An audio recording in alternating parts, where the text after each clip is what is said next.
Hello everybody, my name is Mario5514 and welcome back to another Splatoon Talk video. In this video we're going to be looking back at some of the previous updates in Splatoon 3's history as of version 11.1. With the next update coming out in the next few months, we're going to be looking back to see how much the game has changed since 2022. If you end up enjoying the video, hit the like button, and if you end up liking the video, consider subscribing, and let's get started as we jump into the first ever post-content update of Splatoon 3, version 9.2, which dropped on November 21st, 2024.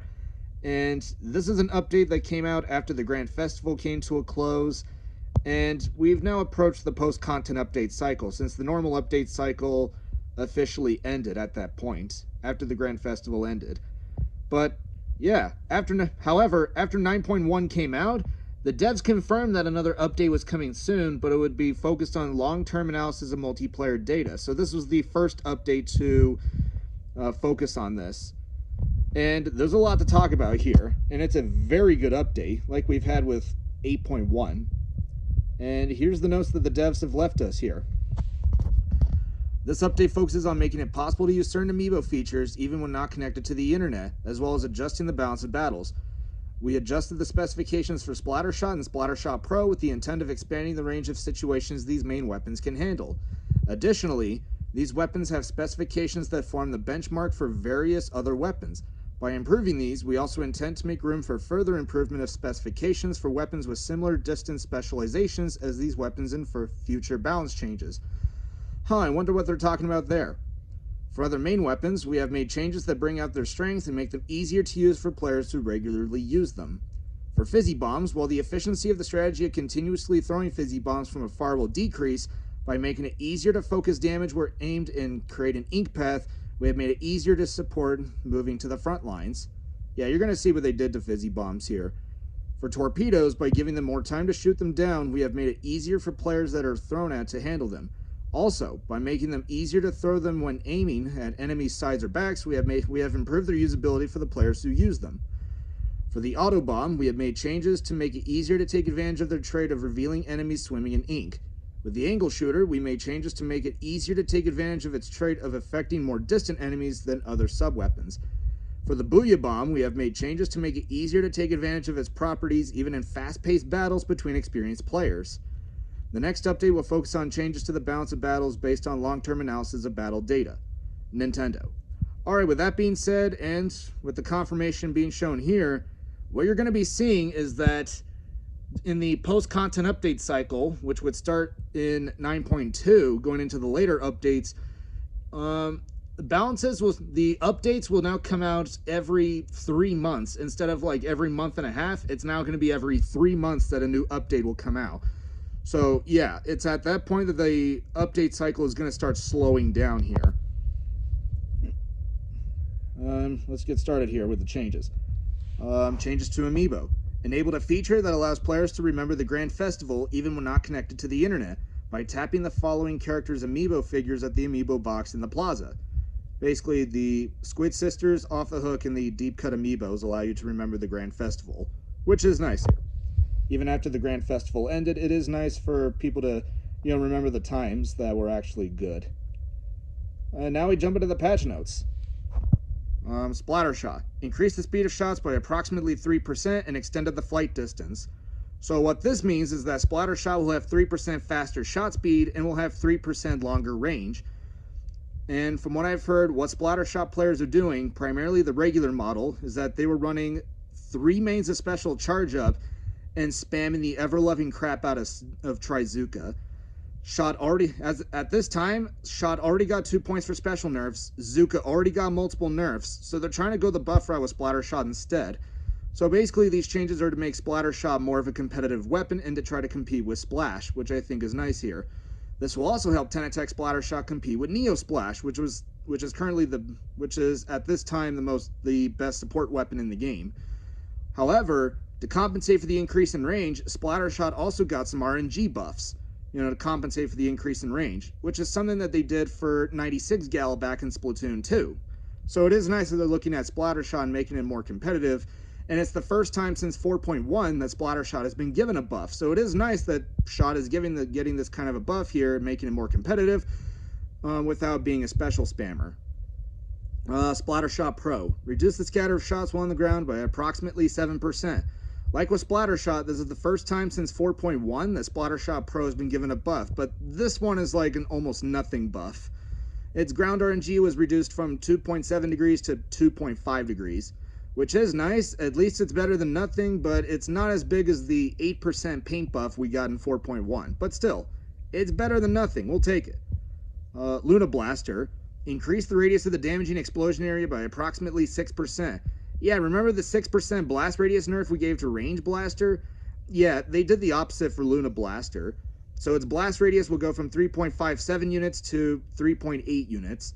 However, with this change, the 70 damage radius will be increased from 1.5 units to 1.6 units.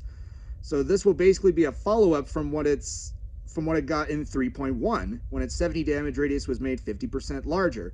So it is nice that Luna Blaster is getting this kind of buff, given that Luna Blaster has slightly shorter range than regular Blaster. So it is nice that they're looking at Luna Blaster. L3. Reduce the amount of ink consumed by approximately 4%. This is basically a buff to revert the ink consumption nerf that it got nearing the end of Splatoon 2.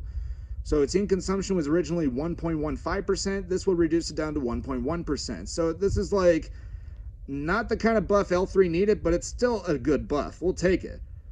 H3, reduce the amount of ink consumed by approximately 8%. This by far is a big buff for H3, and it's similar to what they just gave to L3. This is reverting the ink consumption nerf that it got nearing the end of Splatoon 2, so it is nice there. And it's also been since 7.2 that H3 has been given another buff. On top of the damage buff it was just given in 7.2, H3 will now have much better uptime. Its ink consumption will now go from 2.25% to 2.08%. Not only will this increase its uptime, but it will also increase its paint and decrease its gear dependency, which is nice. It's another step in the right direction, though H3 still needs more changes for it to be a very good weapon. But still, it's another step in the right direction after what it was given in 7.2. So it's nice. GooTuber. Reduce the time required to charge fully by approximately 1/15 of a second, or by 4 frames. So basically, the time it takes to fully charge the weapon will now take 4 frames faster. However, with this change, the time until it will deal 100 plus damage is also reduced by approximately 1/20 of a second. So it's able to deal 100 or more damage 3 frames faster, on top of the 4 frame faster charge time, which is nice. This is the first buff since Splatoon 2 that GooTuber has been given. And you're also going to ask, what about that change GooTuber was given in 4.1? Wasn't that a buff? Technically, but it was more of a quality of life change for GooTuber. It's basically showing you the indicator of when you're going to deal 100 plus damage. So this is the first real buff GooTuber has been given. And it is nice that they're looking at GooTuber, and it's been since Splatoon 2 that GooTuber has been given a buff. So it is nice that they're doing this change here. Dowser Dualies. Reduce the time between the end of a dodge roll and being able to take another action by approximately 1/20 of a second. So basically the end lag between performing a dodge roll and being able to go into like squid form or just move again is now 3 frames faster. Originally this was 45 frames, this would be reduced down to 42 frames. This is yet another good buff since 8.1 that Dowsers have been given. It is a nice buff, though the one thing that Dowsers really needs, though, is a paint buff. Maybe in the later updates, Dowsers will get that buff. More on that later. Undercover Brella. Reduce the time required for broken canopies to recover from approximately 4 seconds to approximately 3.7 seconds. This is basically a follow-up from what Undercover was given in 5.0, and it's kind of clear to say here that Undercover is not getting a damage buff, or the devs refuse to give it a damage buff. Yeah. But still, it's still a decent buff, though it's not really something Undercover really needed, but whatever, I guess. And Splatana Wiper. Reduce the charge time required to do a charge swipe by approximately 1/30 of a second, or by 2 frames. So the time it takes to perform a charge slash is now 2 frames faster. Originally, this took 16 frames, now it will take 14 frames. On top of Wiper's very fast attack speed, this is very nice for the weapon. And also, Wiper is one of the best torpedo weapons in the game, as well as one of the best weapons to have Ultra Stamp aside from the Mini Splatling and L3D. But I mean, you have to remember, Ultra Stamp is still not that good right now, and Trizuka is still very popular right now. But still, it is a very good change for Wiper. We'll take it. Onto the sub weapons. Yeah, there's a lot to cover here for the subs. Auto Bomb. Increase the radius of the enemy detection area by approximately 8%. This is the first buff since Splatoon 2 that Auto Bomb has been given, and it is nice that they're buffing it in this area. So its enemy detection radius will go from 11.5 units to 12.5 units. So weapons such as like NZAP 89 or the new Wellstring are going to see a little bit more use, so their subs will have a little more utility to go off of. Angle Shooter. Initial velocity is approximately 5% faster, and flight distance has been extended. Yeah, we're not getting another damage buff for Angle Shooter, unfortunately, on top of what it was given in 4.1, as well as what it was given in a previous update between 2.0 and 3.1. Unfortunately, Angle Shooter is still an F tier sub, and Burst Bomb is still very good at this moment. Fizzy Bomb. Adjusted the way that they bounce due to the explosions, and slightly reduced the distance moved with one explosion. With this change, the area that can be inked with 2 or more explosions will be reduced. So the explosions will be a little more closer together than they were when you look back at Splatoon 2. So yeah, this was also supposed to tone back Fizzy spam in a bit, on top of what a Fizzy Bomb was given in Splatoon 2. However, the area that can be inked with dropped ink spray when not charged to full power will be expanded. So basically the painting width of the ink trail when you just throw Fizzy Bomb normal, when it's just a one charge, or when it's not like fully charged, basically when you just throw it like a normal sub, yeah, the paint radius or the ink trail will now be wider, where it's able to paint more. So yeah, this Fizzy Bomb got a buff in exchange for having the explosions closer together. Torpedo. Lengthen the time required to transform by approximately 1/12 of a second. So it's now going to take 5 frames longer for the sub to transform in the air and fly towards you. This change will give enemies more time to shoot down torpedoes. So yeah. However, increase the initial velocity when thrown by approximately 3% and made it possible to throw them farther than before. So this will make torp bounce physics more reliable or more effective, given that torp bounce physics were nerfed between Splatoon 2 and Splatoon 3 for some reason, so this is a nice change for it. So weapons such as Splatana Wiper and Rapid Blaster Deco could see a little bit more use, given that they're some of the best weapons with Torpedo, though Wiper is your best one right now. But still, these are some good changes for Torpedo. We'll take them. Specials. Booyah Bomb slightly increased the amount of power charged by the player and their allies' booyahs, making it possible to throw the Booyah Bomb faster than before when players send booyahs. So basically, you're able to charge the special up faster, and if you see a Booyah Bomb on your team, you better be booyahing, because that will matter later on.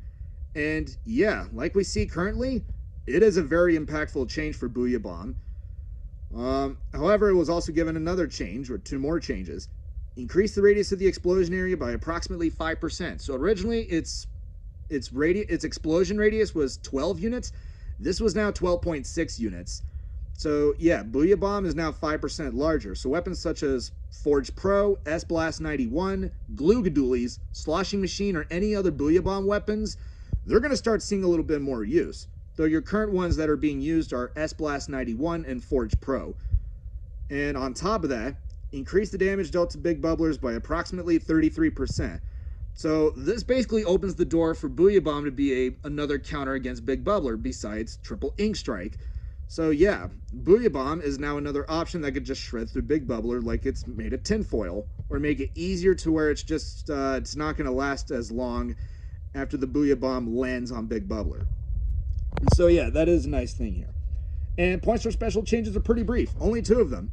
Zimmy will get Big Bubbler at 200, and Minty Cavitator will get it at 210. And that's it. I think for Zimmy, this was a relevant change, given that it got the special too often, so it is nice that they're toning back the special spam on it. And Minty Cavitator was also good, given how broken the main weapon was. And it is nice that they're toning back its special output as well. And yeah, changes to Salmon Run. Improved the communication processing to reduce the time between players not on the host device touching golden eggs and being able to use them by approximately 1.5/60ths of a second on average, or about approximately 2 frames. This is yet another netcode change to Salmon Run that we've been given since like 1.2, and it is nice that they're doing it again on top of what we were given like 2 years ago. And it's kind of crazy that we're still adjusting most of the stuff in Salmon Run 2 years later. Changes to Splatfests. And Tricolor Turf War made it possible for players on different attacking teams to gauge each other's positions by making it so that the names of players on the other attacking team display on the screen. Those players' icons will also display on the turf map. Yeah, it's kind of funny that they're still adjusting this even after the Grand Festival came to a close. Then we also have some bug fixes here for the player controls and some other fixes shown. And that's it. That is 9.2. You can definitely see a lot of the changes that Nintendo is wanting to give to the game, and the game is far from being over because there's still a lot more updates to go over, and the game will start to change in other areas that some people may not have expected it at first until later. Well, that is it, everybody. If you end up liking the video, hit the like button, and if you end up liking it, and hit the subscribe button. And if you want to see more videos like this, just send a comment below. Thank you all for watching, and I will see you all next time.